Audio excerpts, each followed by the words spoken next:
우리는 여러 날 동안 유라굴라 광풍 속에 있는 사람들의 모습들을 보았습니다. 여기서 큰 그림을 우리가 한번 볼 수 있어야 되는데, 사도행전 23장 11절에 보면 하나님이 분명히 바울에게 너는 가이사 앞에 서야 할 것이고 언젠가는 로마로 가게 될 것이다, 이렇게 말을 했습니다. 그러면 하나님이 가게겠다 하니까 그냥 되겠지 하는데, 그 세월이 장장 3년이라는 긴 세월이 걸립니다. 하나님이 언제 가야 하는지, 어떻게 가야 되는지 과정을 알려준 적이 없습니다. 그 가운데 바울이 2년 동안은 감옥에 그냥 갇혀 있어요. 미결수의 신분으로.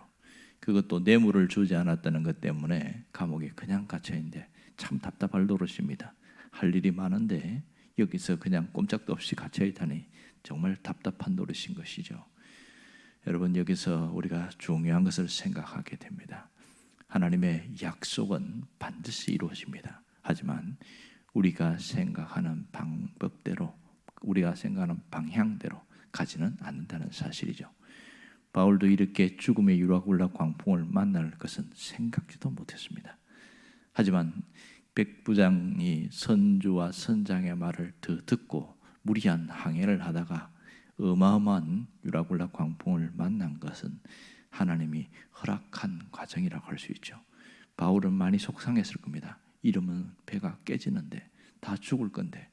하지만 여전히 그 유라굴라 광풍 속에서도 하나님은 함께 하셨습니다. 왜냐하면 바울 한 사람 때문에 275명을 모두 건지게 되는 놀라운 일들이 일어나게 됩니다.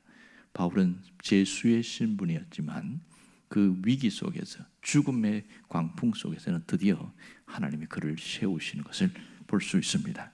바울이 하나님의 음성을 듣고 안심하십시오, 어젯밤에 하나님의 사자가 내게 오셔서 절대로 우리는 죽지 않을 것이라고 말했고 나에게 가이사 로마에까지 가야 한다는 말씀까지 하셨습니다. 그러면서 하나씩 하나씩 이 얘기를 합니다. 오늘 우리가 주목할 것은 바울이 한 세 가지 명령이 나옵니다. 첫 번째 명령은 33절과 34절에 나오는 먹으라 하는 그 명령입니다. 보면 33절에 보면 날이 새어가며 바울이 여러 사람들에게 먹기를 권하였어요. 그런데 이 사람들이 안 먹으려고 합니다. 왜냐하면 이 먹는 것에 대해서 상당히 굶었는데 이제 너무 기운을 차릴 수 없어서 못 먹는 사람도 있겠지만, 이걸 먹다가 급체해서 죽는 사람이 생긴다는 걸 알거든요. 14일 동안이나 금식을 했기 때문에 그들이 이 딱딱한 음식을 먹었다가는 어떻게 될지 모른다는 두려움이 있었습니다. 그러나 바울이 하나님께 감사기도 하고 먼저 먹는 것을 보여줬을 때 안 죽는구나, 그제서야 안심을 하고 먹습니다. 이렇게 해서 먹어라, 이런 강조를 하고 있습니다. 자, 두 번째 명령은 뭐냐면 버려라고 그럽니다. 38절 보면 배부르게 먹고 밀을 바다에 버려 가볍게 하였더니, 여기 바울이 버리라는 말을 했던 것이 생략되어 있습니다. 분명한 것은 이제 먹고 남았단 말이에요. 이것을 버리라고 하는데 답답한 노릇이죠. 이미 18절에 보면 그들이 짐을 바다에 풀어서 버렸어요. 이 짐은 로마에 가서 장사할 미천입니다. 돈이죠. 그런데 그 미천까지 버렸는데 이제 남아있는 게 뭡니까? 식량이에요. 밀입니다. 이걸 마지막 먹어야 되는데 이것까지 어떻게 버리냐는 거죠. 그러면 이 식량마저 버리면 내일은 뭐 먹냐는 거예요. 그리고 이 한겨울은 뭘 먹고 지내느냐는 거죠. 그리고 우리가 로마까지 가야 되는데 도대체 그 긴 항해를 뭘로 먹고 하느냐, 이 답답한 노릇인 거죠. 그렇지만은 밀을 버리라고 합니다. 살아남으려면 버려야 된다. 왜 이렇게 버려야 되냐? 배의 무게를 가볍게 하기 위해서 남아있는 양식까지도 다 버려라, 이렇게 얘기를 합니다. 그 말에 순종한 것이죠. 오늘 38절에 보면 밀마저도 싹 다 버린 것을 보게 됩니다. 세 번째 명령은 끊으라는 겁니다. 40절에 보면 닻을 끊어 바다에 버리는 동시에 이렇게 말했습니다. 닻을 끊었다. 이 끊어버리라는 것. 이 닻이 뭡니까? 배가 정박할 때에 배를 멈추게 하는 도구가 닻이잖아요. 그러니까 이 긴 쇳덩어리를 밑에 바닥에 가라앉혀 가지고 배가 천천히 정박할 수 있도록 돕는 도구가 닻인데, 그걸 끊어버리면 어떻게 됩니까? 배가 막 쏜살같이 막 가겠죠. 이게 이 답답한 노릇을 보세요. 그리고 킷줄을 늦추라고 그래요. 키는 뭡니까? 배의 방향은 타잖아요. 어느 길로 가는지. 그걸 늦춰가지고 바다에 툭 떨어뜨렸다는 거예요. 그러면 알아서 가겠지. 알아서 지 마음대로 가는 거죠. 이렇게 하라는 거예요. 그래서 세 번째 보니까 돛을 달아라. 바람의 방향에 이제 더 세게 가겠죠. 돛을 올렸으니까 이렇게 하라고 합니다. 그런데 희한한 것은 여기 있는 사람들이 이해가 안 되는데도 불구하고 그 말을 다 들어요. 순종을 해요. 일단 음식을 버리라는 것, 처음에 먹는 것에 대해서는 죽음 때문에 먹는 걸 하긴 됐는데, 그 다음에 불확실한 게 뭐냐면 이 음식을 버리라는 것은 이해가 안 되거든. 상식선에 안 맞단 말이에요. 다음에 뭐 먹어야 되는데 그게 답이 없어요. 그냥 버리라는 거예요. 그러니까 이 답답합니다. 이 걱정이 많은 사람들 앞에서는 도무지 따를 수 없는 명령이죠. 그런데 버리잖아요. 그리고 닻을 끊어버리는 것도 이게 배가 파손하는 거 뻔히 아는데 닻을 끊어버리면 그럼 우리가 어떻게 살아남느냐는 거예요. 그런데 분명한 것은 바울의 말을 믿었다는 겁니다. 한 명도 다치지 않고 죽지 않을 것이다. 이것을 믿었습니다. 그래서 그들은 이 불확실한 상황 속에서도 바울의 말을 듣고 결국은 갑니다. 그랬더니 결국 어떤 일이 벌어집니까? 어느 큰 섬이 보이기 시작했고 그 길을 향해서 가서 거기에서 배를 태게 되고, 수영할 수 있는 사람은 헤엄쳐서 그 섬에 들어갑니다. 수영 못하는 사람은 널판지 조각을 잡고 거기에다가 몸을 실어서 그 손으로 이렇게 움직여가지고 또 갑니다. 중요한 것은 모두가 살아남았다는 거예요. 그 가운데 아주 무서운 일이 있죠. 그 다음에 이어지는 얘기 보면 이 제수들에 대해서 군인들이 이런 얘기를 합니다. 42절과 43절을 보면 군인들이 이 제수들이 헤엄쳐 도망갈까, 그러니까 죽여버립시다, 이런 얘기를 합니다. 왜 이런 얘기하냐면 군인들의 의무가 뭐냐면 이 죄수들이 도망을 못 가게 하는 겁니다. 그럼 도망가면 안 되니까 그들이 죽여버린 게 맞거든요. 왜냐하면 한 명이라도 도망을 치면 그것에 대한 책임은 이 호송을 맡은 군인들에게 있습니다. 그 사람이 고스란히 지어야 돼요. 그러니까 죄수도가 도망가면 자기가 죽게 돼 있어요. 그러니까 자기가 살려면 죄수를 죽여야 되는 거예요. 그게 맞거든요. 그런데 희한한 것은 오늘 43절을 보면 이 백부장이 바울 한 사람 살리려고 나머지 수십 명에서 많게는 여러 100명이 넘는 그 죄수들을 풀어줘라 이렇게 말합니다. 지금 다 새 줄이 묶여 있을 거 아닙니까? 그 줄로 뛰어내리면 바다에서 다 빠져 죽죠. 그거 다 풀어주라는 거예요. 내가 책임진다 이러고 풀어주라는 겁니다. 그러니까 이 백부장도 불확실한 이 상황 속에서 한 명이라도 도망가 버리면 어떻게 하려고 이렇게 합니까? 그 많은 죄수들 통제도 못하는데 그런 일들이 여기서 벌어지고 있는 것이죠. 오늘 여기서 우리가 중요한 걸 생각해야 됩니다. 특별히 우리가 신앙생활 하면서 가장 어려운 게 뭐냐면 순종입니다. 하나님의 약속이 분명히 있어요. 약속이 있는데 이 약속이 어떻게 이루어질지, 어느 방향으로 되어질지 하나님은 거기에 대해서 말씀이 없습니다. 그냥 믿으라, 그리고 가라, 뭐 이런 것밖에 없어요. 그러니까 이 약속에 대해서 있지만은 불확실한데 그걸 믿으라고 하니까 답답하단 말이에요. 그게 힘든 상황이 바로 있습니다. 하지만 바울의 명령은 살기 위한 것이죠. 지금 이렇게까지 한 이유는 뭐냐면 생명을 살리기 위해서 한 일입니다. 지금 이해가 안 돼요. 말도 안 됩니다. 납득이 안 되는데도 불구하고 따르게 한 것은 그래야 다 살아나니까, 그래서 이것이 마지막 기회라는 것을 말하고 있습니다. 여러분, 성경에는 수백 가지 약속이 있습니다. 하나님이 우리에게 주신 약속이에요. 그 약속을 붙들고 살아가는 사람들이 많아요. 근데 어떤 분은 약속을 붙들다가 그만 세상의 세파에 찌들려서 그것을 잊어버리고 포기해버리고, 에이구, 이 현실과 약속이 너무 거리감이 있어요. 그래서 마음이 막 상심이 오고 주저앉고 이런 일들이 있단 말입니다. 그런데요, 하나님의 약속은 분명히 이루어집니다. 바울도 그랬어요. 너 로마까지 갈 거야. 그런데 3년 동안 허송세월 보내잖아요. 그런데 필요했기 때문에 하나님이 그것을 허락하신 것이고, 그리고 백부장의 말을 이 죄수의 신분이라고 백부장이 바울의 말을 듣지 않고 그 유라굴라 광풍 속에서 죽을 고생을 하게 하는 그 상황도 하나님이 그들의 고집을 허락한 거예요.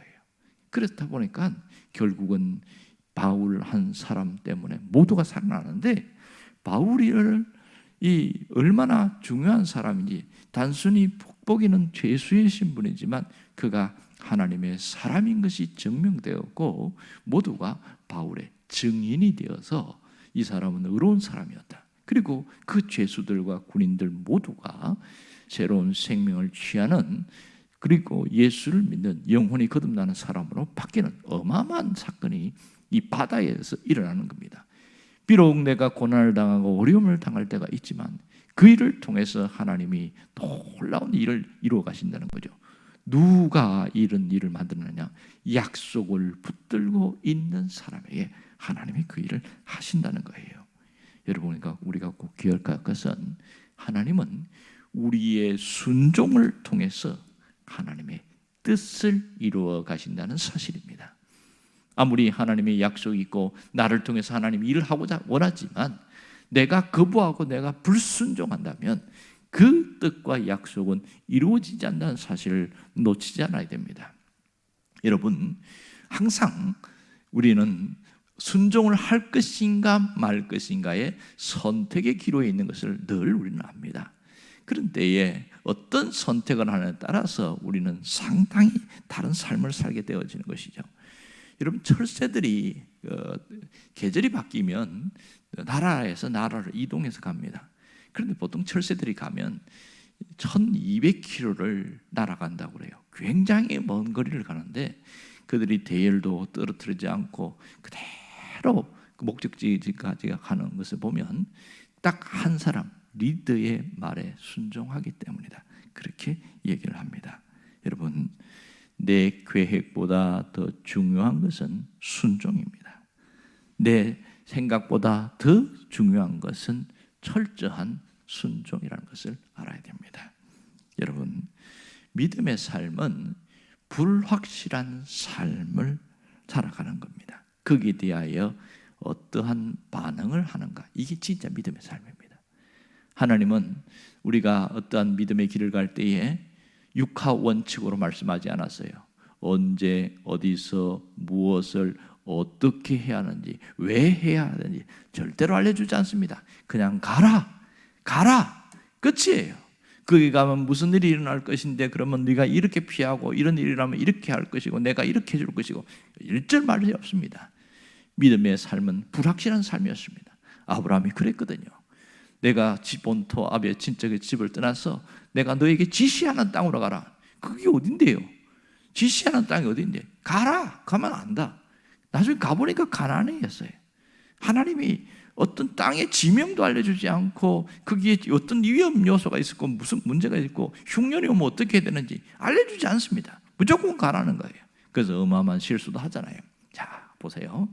이렇게 믿음의 삶이라는 것은 불확실한 것이지만 왜 끝까지 갈 수 있냐면 하나님을 믿기 때문입니다. 다른 것은 못 믿어도 하나님은 가라 그랬으면 책임질 것을 믿기 때문에 가는 거죠. 이게 진정한 믿음의 삶이 아니겠어요? 우리가 하나님을 믿는다고 하는데 신앙이 정말 제대로 세워졌는지 아닌지는 여기서 알 수 있는 겁니다. 자꾸만 우리는 뭐가 보이냐 하면 눈앞에 있는 현실이 보이고 어려움이 보이고 문제가 보이는 거예요. 하나님 가라고 그랬는데 왜 이런 어려움이 생깁니까? 하나님 가라고 해서 왔는데 왜 이런 고난이 있습니까? 이거 잘못된 거 아닙니까? 끊임없이 질문하고 끊임없이 하나님 앞에 의문점을 두면서 정말 하나님의 뜻이 맞느냐고 이렇게 물어보지만 하나님의 뜻은 변함이 없습니다. 그리고 끝은 아름다운 거예요. 끝은 굉장히 좋은 거예요. 그런데 우리의 잘못된 선택 때문에 우리는 끊임없이 고민하고 괴로워하고 힘들어할 때가 많습니다. 여러분, 선택에도 보면 아브라함을 따라간 조카 보세요. 이 롯은 그냥 아브라함 곁에만 있었는데도 불구하고 큰 복을 누린 사람이 되었습니다. 그런데 안타까운 건 뭐냐면 그는 아브라함의 믿음을 본받지 않고 아브라함과 함께하면서 돈 버는 데만 너무 혈안이 되어버린 겁니다. 그래서 결국은 너무 둘 사이가 너무 많아지다 보니까 나눠질 때에 롯에게 선택권을 줬는데 뭘 선택했습니까? 돈 많이 벌 수 있는데 소돔과 고모라성 그 비옥한 땅 에덴 동산처럼 그런 화려한 그곳을 선택했습니다. 그곳에 성공했죠. 자수성가해서 그렇게 해갖고 높은 자리까지 올랐습니다. 돈도 벌었죠. 명예도 얻었죠. 그 높은 자리에 올랐으니까. 그래서 다 된 줄 알았지만 하나님이 그곳은 심판할 땅이었다는 것을 놓쳐버린 거죠. 이게 롯의 슬픔이었고 롯의 비극이었습니다. 하지만 하나님이 아브라함의 기도를 들으시고 롯 가정 전체를 구원하려고 천사를 보냈습니다. 세상에 그 하나님의 심판은 그냥 해도 되는데 롯을 구원하려고 천사를 보내서 그 가정을 다 끌어내잖아요. 그런 가운데 그렇게 살아남습니다. 그것만큼은 귀하긴 하지만 가만히 전체를 보면 그렇게 아등바등하면서 쌓아놨던 재산과 명예와 모든 것이 유황불꽃이 떨어질 때 다 잿더머리가 되어버리고 비참한 삶이 되어버리는 생각 아니겠어요? 우리가 신앙을 선택하는 것이 때로는 미련해 보이고 때로는 바보스럽게 보이고 때로는 멍청하게 보이고 사람들은 손가락질하는 것은 보이지만 그것이 최상의 선택이고 최선의 선택이라는 것을 알아야 합니다. 이게 가장 지혜로운 사람이에요. 결국은 이리 터지고 저리 터지고 마다 얻어 터지다가 결국은 목사님 말씀이 맞네요. 하나님 말씀이 맞습니다. 이러고 돌아오는 거예요. 그러고 올라올 때 보면 몸에 만신창이가 돼 있고 재산 잃어버리고 몸 다 상하고 그렇게 해갖고 다시 시작하려고 하니 얼마나 힘이 듭니까? 얼마나 어렵습니까? 이 답답한 현실을 보세요. 여러분, 하나님은 우리의 순종을 통해서 뜻을 이루어 나가시는데 그 가운데 항상 어려움이 있습니다.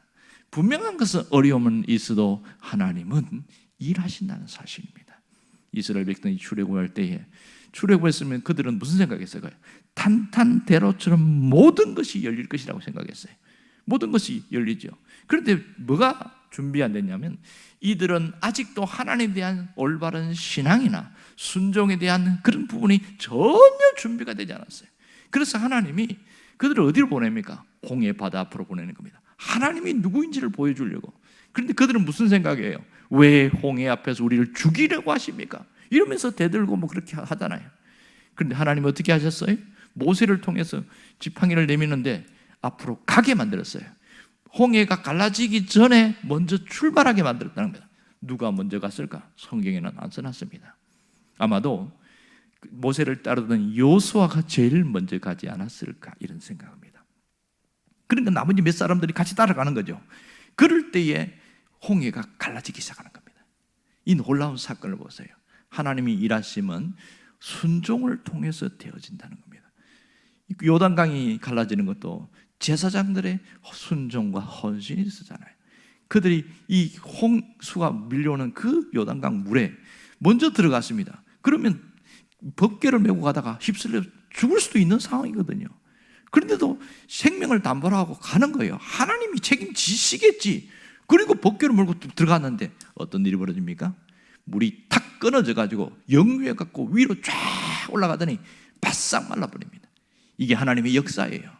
우리 삶에는 지금도 홍해는 갈라집니다. 요단강이 갈라집니다. 그 놀라운 역사는 나의 순종을 통해서 이루어지고 그를 통해서 하나님의 뜻이 나타나게 됨을 잊지 않기를 원합니다. 기도하겠습니다.